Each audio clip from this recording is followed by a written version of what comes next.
بسم الله الرحمن الرحيم.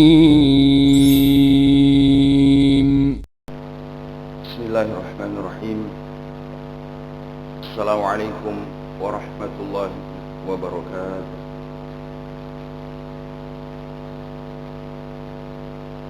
الحمد لله رب العالمين، الصلاة والسلام على أشرف الأنبياء والمرسلين، نبينا وحبيبنا محمد ابن عبد الله صلى الله عليه وسلم وعلى آله وصحابته ومن تبعهم بإحسان ila yaumiddin, amma ba'd. Kaum muslimin dan muslimat yang berbahagia, semoga Allah Subhanahu wa taala senantiasa melimpahkan rahmat, hidayah dan nikmat-Nya kepada kita semua. Pada kesempatan subuh hari ini kita kembali diberikan satu nikmat yang begitu besar, menjadi salah satu di antara hamba-hamba Allah yang diberi kemudahan bangun, kemudian melangkahkan kaki menuju rumah-rumah Allah Subhanahu wa taala. Nah, sesungguhnya ibadah salat, terkhusus ibadah salat fajar atau salat subuh, adalah ibadah yang begitu mulia di sisi Allah Subhanahu wa taala. Salat yang disebutkan secara khusus di dalam ayat-ayat suci Al-Qur'an, begitu pun disebutkan dalam banyak sekali Rasulullah Sallallahu Alaihi Wasallam.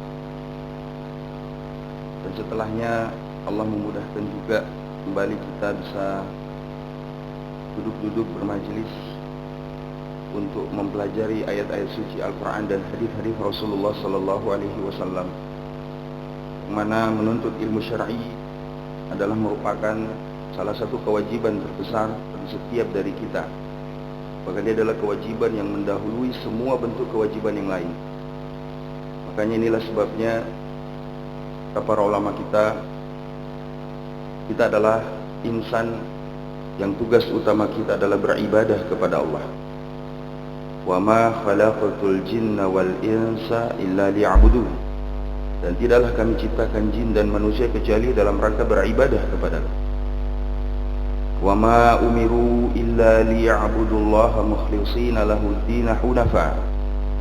Tapi menariknya, ayat yang turun tidak langsung menyuruh kita sallu, salatlah, sumu, puasalah.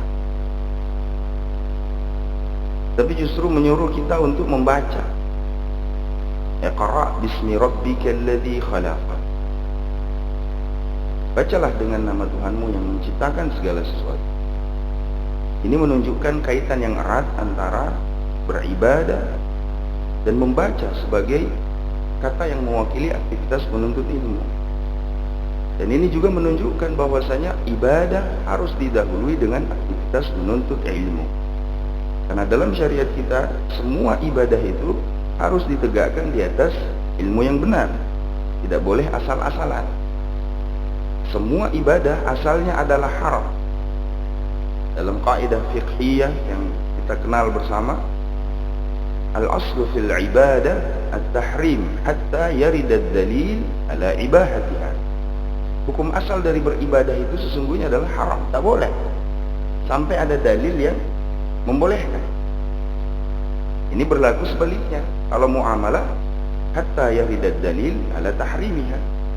Kalau ya muamalah, bapak-bapak mau pakai kopiah macam begini atau kopiah nasional atau belangkon, boleh, tidak ada masalah. Selama tidak ada aturan yang secara spesifik menunjukkan bahwa itu haram. Nah, Allah menyuruh kita untuk menuntut ilmu. Bahkan perintah pertama yang dibebankan kepada Nabi Adam adalah menuntut ilmu. Dalam hadis yang sahih diriwayatkan oleh Imam Bukhari dan Imam Muslim muttafaq alaih dari Abu Hurairah, Rasulullah sallallahu alaihi wasallam bersabda, "Khalaqallahu Adam ala suratihi." Adam itu tercipta secara sempurna bentuknya, tidak seperti kita melalui proses. Dia langsung seperti itu. Wa tuluhu sittuna dhira'an, dan tingginya adalah 60 hasta. 60 hasta kalau secara matematis ya sekitar 30 meter ya. 30 meter. Karena satu hasta itu segini. Satu hasta itu ya antara ketek kita sama ujung jari. Itu satu hasta. Kali 60. Kalau ini rata-rata 50 cm, maka tingginya Nabi Adam secara sederhana pendekatan kemanusiaan kita, tingginya Nabi Adam itu 30 meter. Dan setelah tercipta, Allah mengatakan idhab ila haula'in nafar minal malaika julusun. Wahai Adam, berangkatlah kamu untuk menemui sekelompok malaikat yang sedang duduk-duduk yang jauh di sana itu. Maka berjalanlah Nabi Adam. Lalu ketika tiba di hadapan mereka, Nabi Adam mengatakan assalamualaikum. Sebelumnya Allah mengatakan fastami' ma yuhayyunaka, dan dengarkanlah bagaimana malaikat itu membalas salammu. Dengarkanlah para malaikat itu membalas ucapan salammu. Maka berjalanlah Nabi Adam. Begitu sampai, dia langsung mengucapkan assalamualaikum. Seperti ucapan, persis ucapan yang memang kita ucap. Lalu para malaikat mengatakan alaikassalam warahmatullah. Mereka menambahkan ucapan warahmatullah. Dan rupa-rupanya kata para ulama kita, malaikat mengajarkan kepada Nabi Adam bahwa kalau membalas salam itu disunahkan lebih baik daripada ucapan salamnya itu sendiri, dengan menambah warahmatullahi atau warahmatullahi wabarakatuh. Lalu Allah mengatakan, inilah yang akan menjadi salam untukmu walidurriyati, dan untuk anak cucumu sampai datangnya hari kiamat. Mulai sekarang jemaah sekalian, kita tidak boleh menganggap enteng ucapan salam, karena itu adalah ucapan yang telah diajarkan di atas langit kepada Nabi Adam, pada para malaikat, dan dia ucapan penghuni surga. Lalu kata Rasulullah sallallahu alaihi wasallam, wa kullu man yadkhulul jannata ala surati Adam, dan semua orang-orang beriman yang masuk ke dalam surga ukurannya, bentuknya seperti Adam. Artinya 30 meter dong. Nah, bahkan Imam Ibnu Hajar Al-Asqalani rahimahullah ketika menjelaskan hadis ini dalam Fathul Bari mengatakan, ketika seorang masuk surga, maka semua aib pada dirinya akan hilang, mulai dari misalnya kalau matanya picak, atau kakinya pincang, atau kulitnya belang-belang kayak motif harimau misalnya kalau ada orang manusia seperti itu, maka ini semua akan berubah menjadi indah, menjadi gagah, ganteng, cantik, dan seterusnya. Wa kullu man yadkhulul jannata ala surati Adam, dan setiap yang masuk surga akan seperti Nabi Adam, mulai tingginya dan eloknya rupanya. Ini hadis yang menunjukkan satu, bahwa menuntut ilmu syar'i bahkan adalah merupakan perintah pertama yang dilakukan, ya, dibebankan oleh Allah kepada Nabi Adam.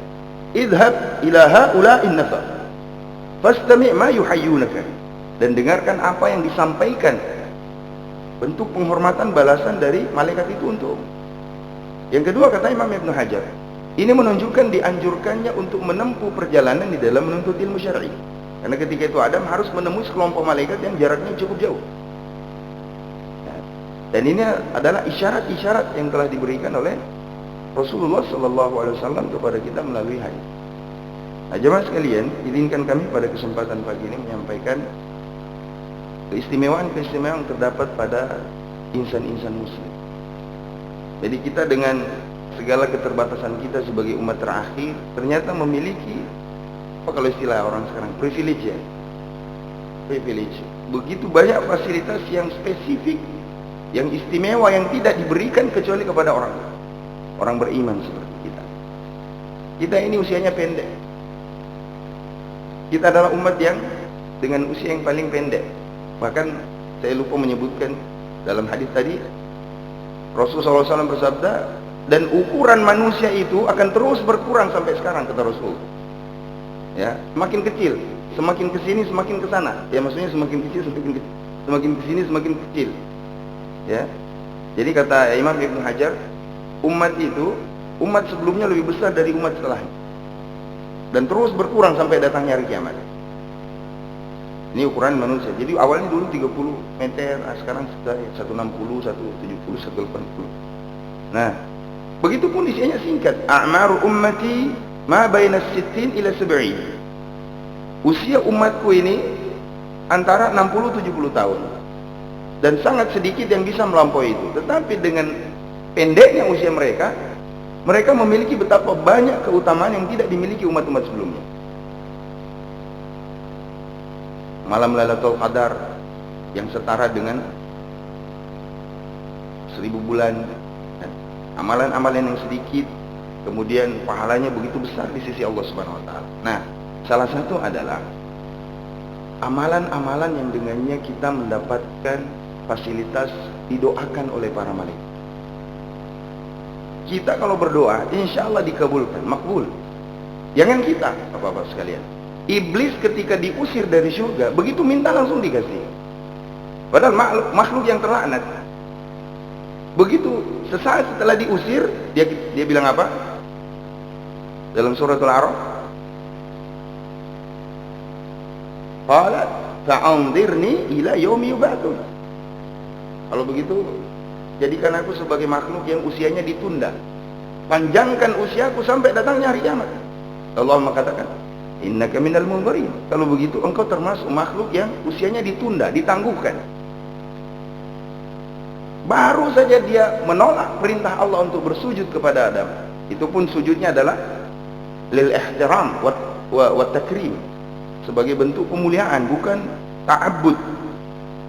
Maka dia diusir dari surga, tapi sesaat sebelum betul-betul diusir, betul-betul keluar, dia minta, ya Allah, kalau begitu jadikan aku sebagai makhluk yang ditunda usianya. Allah katakan, innaka minal munzirin. Kalau begitu engkau termasuk orang yang ditangguhkan. Masya Allah. Kata para ulama kita, iblis ini baru saja berdosa, durhaka sama Allah, dikasih. Maka apatah lagi setiap orang-orang beriman yang kebejatan mereka tidak sampai pada taraf iblis, insya Allah. Maka lebih besar kemungkinan ketika mereka berdoa kepada Allah, diijabah langsung oleh Allah SWT.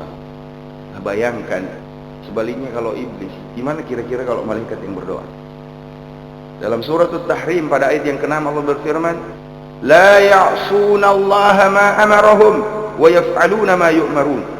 Mereka adalah makhluk yang tidak pernah mendurhakai, tidak pernah bermaksiat kepada Allah Subhanahu wa taala. Wa yaf'aluna ma yu'marun, dan mereka senantiasa melaksanakan apa yang diperintahkan. Model makhluk seperti ini tidak punya dosa, taat kepada Allah. Kira-kira kalau minta apa yang terjadi? Masya Allah, diijabah langsung sama Allah. Jangankan berdoa, dalam hadis yang diriwayatkan oleh Imam Bukhari, Rasulullah sallallahu alaihi wasallam bersabda, man wafaqa ta'minuhu ta'minal malaika ghufira lahu ma taqaddama min dhanbi. Barang siapa yang ucapan aminnya setelah suratul Fatihah bertepatan dengan ucapan aminnya malaikat, maka semua dosa-dosanya yang telah lampau dihapuskan oleh Allah Subhanahu wa taala. Masya Allah. Ucapan amin, Pak. Amin setelah suratul Fatihah. Dan ini menjelaskan keutamaan sholat berjamaah, karena karakter yang seperti ini terletak dan terdapat pada sholat berjamaah. Man wafaqa ta'minuhu ta'minal malaika ghufira lahu ma taqaddama min dhanbi. Barang siapa yang ucapan aminnya bertepatan dengan aminnya malaikat, semua dosa-dosanya diampunkan di sisi Allah. Itu belum berdoa. Gimana kalau malaikatnya sampai berdoa? Insya Allah. Nah, ada amalan-amalan yang sederhana yang dengannya kita didoakan oleh Allah. Yang pertama, jemaah sekalian, ketika seseorang bersedekah, indama natasaddaq, tatkala kita bersedekah, berinfak di jalan Allah, ke masjid, anak yatim, ke pesantren, dakwah, aktivitas-aktivitas sosial, maka ketika itulah ada malaikat yang mendoakan kita secara khusus. Dan ini disebutkan dalam hadis yang sahih. Rasulullah sallallahu alaihi wasallam bersabda, setiap hari, dalam Sahih Bukhari, setiap hari ada dua malaikat yang turun. Ada dua malaikat yang turun bergantian. Malaikat pertama mengatakan, Allahumma a'ti munfikan khalafan. Ya Allah, berilah ganti yang banyak berlipat-lipat bagi orang yang bersedekah. Berilah ganti bagi orang yang bersedekah. Makanya saya, wallahu alam, saya secara pribadi melihat orang yang rajin bersedekah bukannya tambah miskin, malah tambah kaya. Jangan kita, orang-orang di luar kita memahami hakikat itu. Makanya kita dapati misalnya seperti Henry Ford, ada Ford Foundation. Semua orang-orang kaya dunia itu biasanya punya yayasan sosial yang dengannya sebagian dari keuntungan perusahaan itu disalurkan. Meskipun ya tentu saja bahwa banyak di antara mereka yang justru digunakan untuk penghancuran seperti membiayai LGBT, membiayai perjudian besar-besaran yang merusak akidah dan akhlak kaum muslimin. Ya, tapi ala kulli hal, bahwa mereka paham betul ketika seorang berinfak itu orang tidak tambah miskin, yang kenyataannya adalah orang semakin kaya. Ya Allah, berilah ganti bagi orang-orang yang bersedekah. Lalu kata malaikat yang satunya lagi, wa yaqulul akhir Allahumma a'ti mumsikan talafan, dan ya Allah tahanlah hartanya yang kikir, tahan rizkinya orang-orang yang tidak mau bersedekah, yang menahan hartanya dan tidak bersedekah kepada orang lain. Dari sini kita belajar bahwa bersedekah itu menjadi sebab malaikat mendoakan, dan orang-orang yang didoakan adalah ketika seseorang itu bersedekah. Dan ini diberikan contoh begitu indah teladannya dari para sahabat ridwanullah alaihim ajma'in. Bagaimana mereka berinfak, bagaimana mereka bersedekah yang memang tidak tanggung-tanggung. Abu Bakar As-Siddiq melewati Bilal bin Rabah yang sedang diinjak, dipukul sama Umayyah bin Khalaf. Dia tanya, berapa harganya budak ente? 200 uqiyah. Saya tidak tahu. Maka dia langsung bayar 200 uqiyah perak tunai. Dia beli, dibebaskan. Nah, ini juga mencerminkan bahwa para sahabat itu adalah orang-orang yang kaya, karena tidak mungkin bisa beli kalau tidak punya uang. Dan ini menjelaskan hakikat bahwa di dalam pandangan Islam menjadi kaya tidak tercela, sepanjang kekayaan itu adalah di dalam rangka semakin mendekatkan diri kita kepada Allah Subhanahu wa taala. Dibeli. Begitupun Umar bin Khattab, begitupun Utsman bin Affan, dan para sahabat telah memberi contoh bagaimana mereka ketika bersedekah, berinfak di jalan Allah Subhanahu wa taala. Yang kedua, jemaah sekalian, amalan yang bisa mendatangkan doa dari malaikat adalah ketika kita menunggu waktu sholat. Jadi misalnya ini habis maghrib kita duduk menunggu datangnya waktu sholat isya. Sepanjang kita duduk di dalam masjid, baik dalam rangka berzikir, membaca Al-Quran, berdiskusi ilmu syar'i, belajar, mendengarkan kajian dan seterusnya, sepanjang kita masih di dalam masjid itu, maka malaikat senantiasa mendoakan sampai kita keluar dari masjid. Rasulullah SAW bersabda dalam hadis yang juga diriwayatkan oleh Imam Bukhari, al-malaikatu tusalli ahadikum madama fi musallahu. Malaikat itu akan bersolawat kepada kalian, salah seorang di antara kalian, selama dia berada di tempat sholatnya. Maksud tusalli di sini, kata para ulama kita, kalau salawatnya Allah itu kan rahmat, salawatnya malaikat adalah doa ampunan. Maka ya, ketika malaikat berselawat itu maksudnya adalah mereka mendoakan agar kita mendapatkan rahmat dan ampunan. Dalam hadis yang lebih spesifik dalam Sahih Muslim, Rasulullah menyebutkan bahwa malaikat itu mengatakan apa? Allahumma ighfir lahu, Allahumma arhamhu. Allahu Akbar. Kita duduk di situ, kita diskusi, bicara tentang umat, bicara tentang gimana nih, bagaimana semakin mendatangkan orang banyak ke masjid. Kita bicara seperti itu, ada malaikat dekat kita, Allahumma ighfir lahu, Allahumma arhamhu. Kita apa? Berapa kali kita beristighfar sehari? Berapa kali kita bertaubat sehari? Berapa kali kita mohon ampunan dari dosa-dosa kita per hari?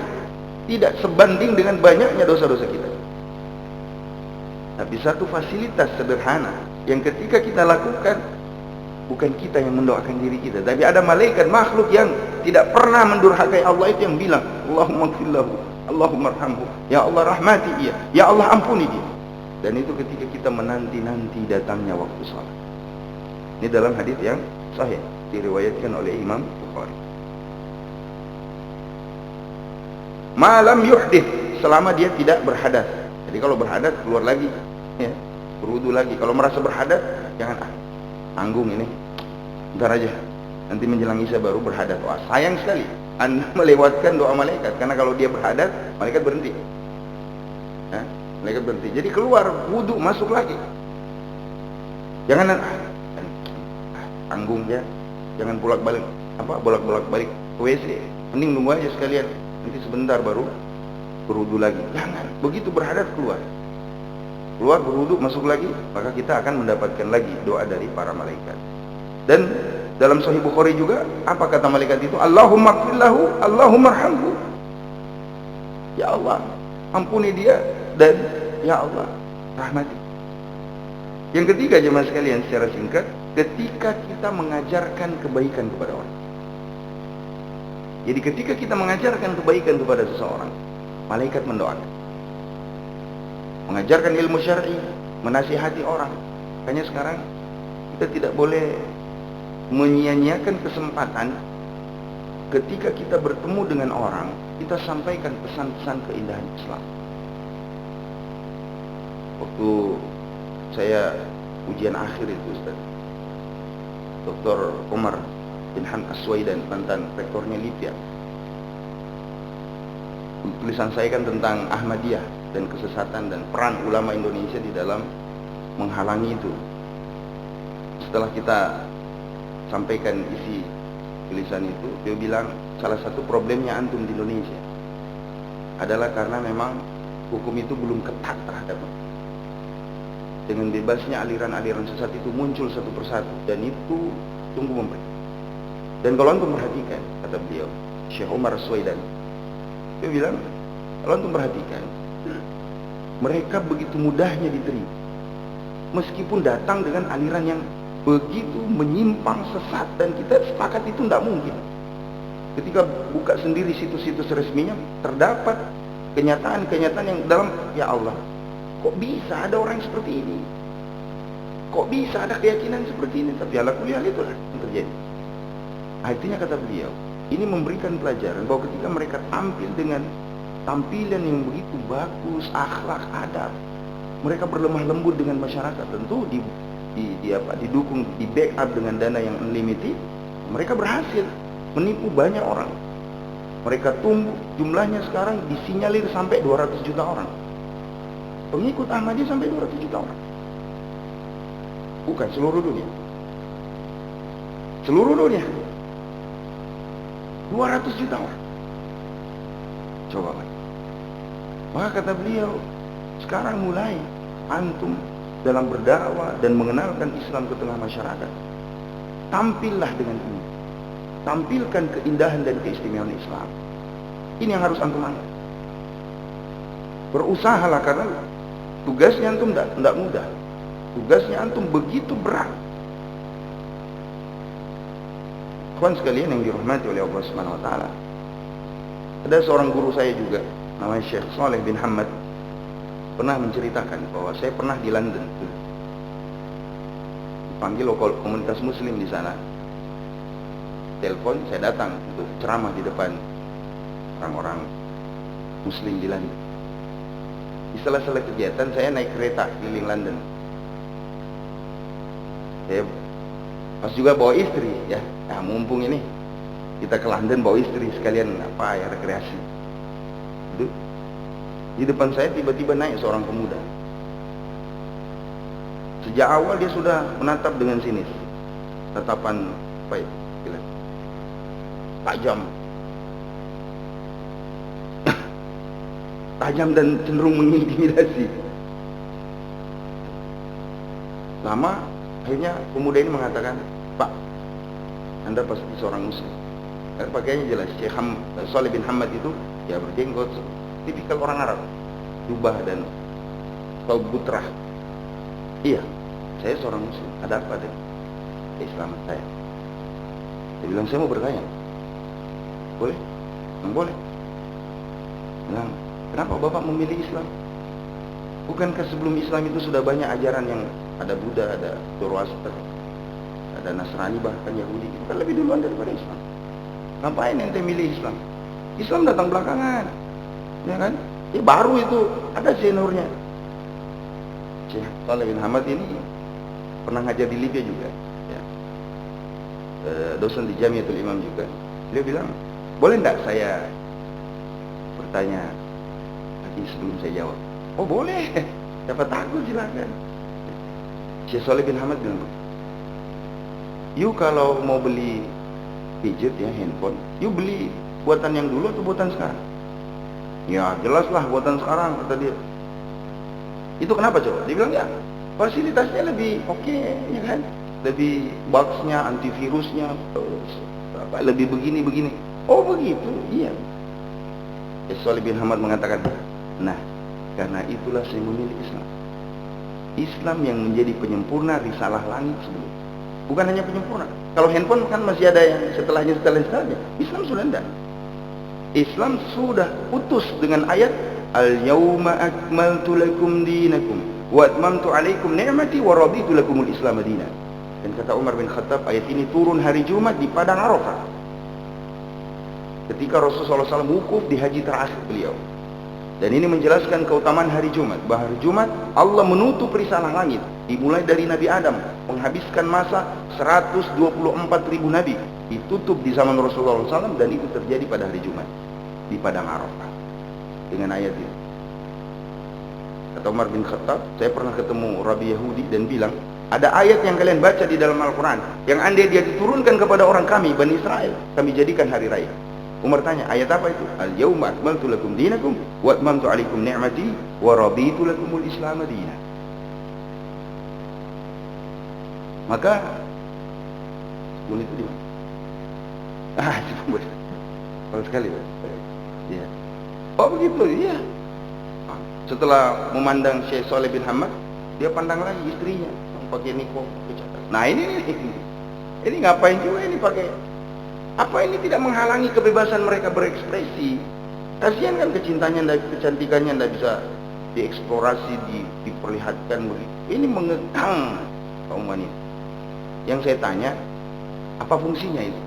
Kenapa seorang wanita muslim disuruh tutup aurat? Seperti pertama, Syekh Shalih bin Hamad mengatakan, boleh tidak saya tanya lagi sebelum saya jawab? Oh boleh. Syekh Shalih bin Hamad, kalau kamu punya berlian, emas atau berlian segede ini, kau simpan di mana? Dia bilang, Pak, saya ini ya kebetulan aja lagi bete, tidak bawa kendaraan sendiri, saya naik kereta, pusing gitu. Tapi sekedar ente tahu ya, saya ini salah satu orang yang kaya di rumah saya itu, masuk pagar saja pakai password. Masuk rumah pakai password, dan itu kakak adik saya yang punya dan kedua orang tua. Pagarnya pakai password. Begitu masuk, pintu rumahnya juga pakai sistem perlindungan seperti itu, pakai password. Masuk kamar masing-masing juga dilindungi dengan fasilitas itu. Begitu masuk kamar lagi, ya lemarinya juga begitu. Begitu buka lemari, lacinya juga begitu. Di dalam laci itu berapa lapis perlindungannya? Semuanya pakai password dan seterusnya. Di mana tadi dia bilang? Di situ, di dalam kotak, di dalam lemari. Syekh Shalih bin Hamad mengatakan, ngapain juga harus seperti itu? Dia bilang, karena saya menghormatinya. Ini kan barang mulia ini. Ya, ini benda mulia ini. Barang berharga. Saya harus menyimpannya di tempat yang begitu hati-hati, ekstra. Apa kata Syekh Shalih bin Hamad? Nah, karena itulah di dalam Islam disyariatkan bagi seseorang untuk berhijab. Karena dalam pandangan Islam, wanita adalah perhiasan yang terindah. Dalam hadis Sahih Muslim, Rasulullah SAW bersabda, "Ad-dunya'u mata' wa khairu mata'iha al-mar'atu salihah." Seluruh permukaan bumi dan isinya ini perhiasan, dan perhiasan yang terbaik adalah istri yang soleh. Jadi istri yang soleh itu adalah perhiasan yang terbaik. Nah, makanya kalau istri saya minta perhiasan, saya bilang, mau apa lagi? Ukti itu sudah merupakan perhiasan terindah di muka bumi. Ya mau apa lagi? Maka dia diam.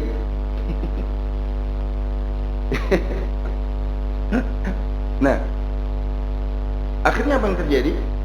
Setelah itu kami saling tukar nomor handphone dan terjadi korespondensi. 2 tahun setelah pertemuan itu, pemuda ini mengontak saya dan dia bilang, saya mau lakukan perjalanan ke Saudi untuk menyatakan keislaman.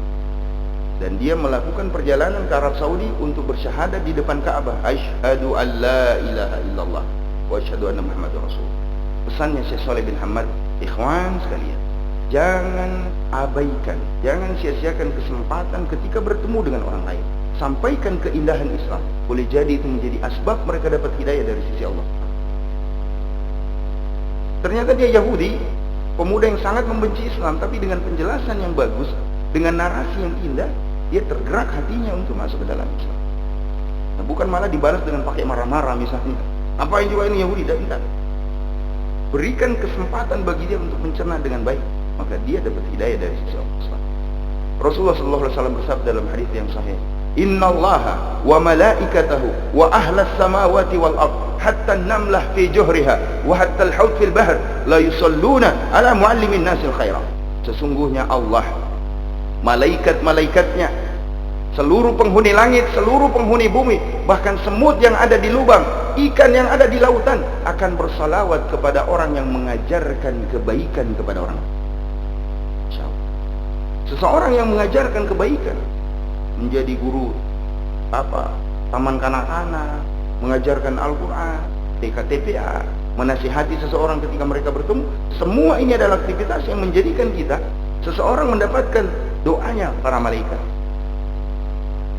Makanya sekali lagi ikhwan sekalian, dimanapun kita berada, bahkan dengan jalur media sosial yang kita punya, sampaikan kebajikan, sebarkan di mana-mana, karena ini akan menjadikan seseorang akan didoakan oleh para malaikat. Jangan malaikat, hewan saja seperti semut mendoakan para dai, mendoakan para ustadz, para kiai, para mubalik. Bahkan bukan mereka saja, setiap orang yang menasihati orang lain, bahkan belum kualifikasi ustadz, belum pernah, ketika dia berdakwah, dia akan didoakan oleh para malaikat. Semut. Imam Ibnu Qudamah Al-Maqdisi dalam Mukhtasar Minhajul Qasid menjelaskan, kenapa sampai semut ikut-ikutan mendoakan para penuntut ilmu dan berdakwah? Karena kemaslahatan dari ilmu itu akan menyentuh binatang. Efek dampak dari ilmu syar'i akan dirasakan oleh makhluk yang bernama semut, binatang dan lain sebagainya. Bukankah dengan itu kita tidak sembarang membunuh binatang? Rasulullah SAW bersabda, "Idza dzabhtum fa ahsinu dzibha." Jika kalian menyembelih, sembelih dengan baik. Padamkan pisaunya, jauhkan dari teman-temannya. Idza qataltum fa ahsinul qitlah. Kalau kalian harus membunuh karena memang ada hewan yang boleh dibunuh, cicak, tikus, ular dan seterusnya, bunuh dengan cara yang baik. Jangan disiksa, jangan dibakar apalagi. Ya, karena la yu'adzibu bin nar illa rabbun nar. Tidak boleh membunuh dengan cara membakar kecuali sang pemilik api, Tuhannya api, yaitu Allah Subhanahu wa taala. Adapun nabi yang membakar semut ditegur sama Allah bukan karena aktivitas membakarnya, karena dia membunuh satu koloni semut padahal yang gigit cuma satu. Nah, ini yang tidak boleh. Ya, menerapkan hukum pada orang yang tidak bersalah, seperti yang saya jelaskan kemarin di Masjid Darussalam. Nah, kawan sekalian yang dirahmati oleh Allah Subhanahu wa taala, perbaikilah cara membunuh. Jadi kalau dibunuh ya satu kali pukulan. Jangan bunuh cicak 25 kali pukul, Pak. Laki-laki macam apa nih bunuh cicak 25 kali pukul? Ya, atau tangkap tikus ditakut-takutin ya. Ini bikin mereka stres. Ya, bisa naik, tensinya naik, kolesterolnya naik, ya, mati dengan cara tersiksa. Jadi ditewaskan dengan satu kali pukul dan jangan dibakar. Coba perhatikan bagaimana ilmu syar'i berperan sampai dirasakan oleh binatang-binatang. Inilah sebabnya kata para ulama kita, mengapa hewan berselawat kepada para penuntut ilmu dan orang yang mendakwahkan ilmu. Kemudian yang lain, jemaah sekalian yang dirahmati oleh Allah Subhanahu wa taala, ketika seseorang menjenguk orang sakit. Ketika bapak-bapak menjenguk orang sakit, dalam hadis yang hasan dihasankan oleh Syekh Al-Albani, riwayat Imam Abu Daud, kata Rasulullah, tidaklah seorang menjenguk saudaranya yang sakit di pagi hari kecuali 70.000 malaikat. 70.000, Pak, bukan satu. 70.000 malaikat akan berselawat untuknya sampai sore hari. Dan ketika dia menjenguk saudaranya yang sakit di sore hari, 70.000 malaikat akan berselawat untuknya sampai pagi hari. Masya Allah, 70.000 malaikat bersalawat. Makanya orang yang pergi menjenguk orang sakit itu selalu awet muda, selalu dimudahkan rezekinya oleh Allah. Bayangkan 70.000 malaikat mendoakan dia. Jadi kalau ada teman yang sakit, jangan nunggu dia masuk ICU dulu. Sekedar dia bilang saya sakit dan ini, on the way saya datang. Ya. Dan tidak perlu bawa apa-apa. Ya kan, orang sakit biasanya tidak makan apa-apa, tapi bawa untuk tukang ini yang jaga ya, jaga, bukan untuk orang sakitnya tapi yang jaga, karena ya sakit tak bisa, tapi yang jaga kan agak ya, agak frontal itu kan, harus begadang ada dan seterusnya. Nah, ketika seseorang menjenguk orang sakit, malaikat mendoakan itu. Yang lain jamaah sekalian secara singkat adalah ketika kita mendoakan orang lain. Ini mungkin sisi yang selain yang lain, kita mendoakan orang lain, ternyata fasilitas yang ada itu adalah malaikat mendoakan. Kata Rasulullah SAW, tidaklah seorang mendoakan saudaranya yang tidak bersama dengan dirinya, ya, terpisah jarak, terpisah waktu. Ya Allah, berkahi kehidupannya. Ya Allah, sehatkan dirinya. Ada malaikat di dekat kita dan mengatakan, walaka bimith, dan bagimu juga apa yang seperti yang kau minta. Dan ini juga menunjukkan jangan sekali-kali mendoakan yang buruk kepada saudara kita. Ya Allah, bikin mobilnya terjungkal ya Allah. Nah, malaikat bilang walaka bimith, dan bagimu juga apa yang kau minta. Maka pastikan doa-doa kita kepada saudara kita, orang tua kita, adik kita, teman-teman kita, sahabat-sahabat kita, ikhwan-ikhwan kita adalah doa yang baik. Kita tahu dia belajar bahasa Arab, ya Allah mudahkan dia belajar bahasa Arab, pahamkan dirinya. Walaka bimithli, dan bagimu juga. Asal jangan pikir, yang penting saya doakan meskipun saya tidak belajar bahasa Arab. Enggak bisa tuh. Ya, harus belajar juga, harus berusaha. Baik, ketika kita mendoakan orang lain, kemudian ketika seseorang sholatnya di soft pertama, jadi sholat di soft pertama mendatangkan doanya para malaikat. Rasulullah Shallallahu Alaihi Wasallam bersabda dalam hadis yang sahih, la takhtalifu fatakhtalifu qulubukum, seperti yang Ustaz tadi baca. Jangan ya kalian itu barisannya mencela-mencela begitu, saling tidak lurus, karena itu akan menjadikan hati kalian akan berselisih juga, berpecah belah. Innallaha wa malaikatahu yusalluna 'alas sufufil awwal. Sesungguhnya Allah dan malaikatnya akan bersalawat kepada orang-orang yang salat di shaf yang pertama. Maka ketika shaf pertama yang terbuka, jangan berikan kesempatan ke orang lain. Saya kalau di sana orang baku dorong-dorong, kita mau di ngaji aja yang depan. Enggak usah, kita aja yang maju. Pak Haji yang senior. Yang begini tidak ada senioritas. Begitu terbuka kesempatan beramal soleh, kita yang duluan maju. Karena kata Rasulullah, Allah dan malaikatnya berselawat kepada orang yang sholat di shaf pertama. Dan yang terakhir jemaah sekalian adalah seseorang yang menutup celah shaf. Ya, dalam hadis yang sahih Rasulullah Shallallahu Alaihi Wasallam bersabda dari Ummul Mukminin Aisyah, Innallaha wa malaikatahu yusalluna 'alal ladzina yasiluna as-sufufa. Sesungguhnya Allah Subhanahu wa taala dan malaikat-malaikatnya akan berselawat bagi orang yang menyambung shaf. Jadi tadi shaf pertama. Sekarang begitu shafnya ada yang buang angin atau apa belum sempurna, ketika kita berusaha menyempurnakan shafnya, maka orang yang menyempurnakan itu, menutup celah itu, didoakan oleh para malaikat.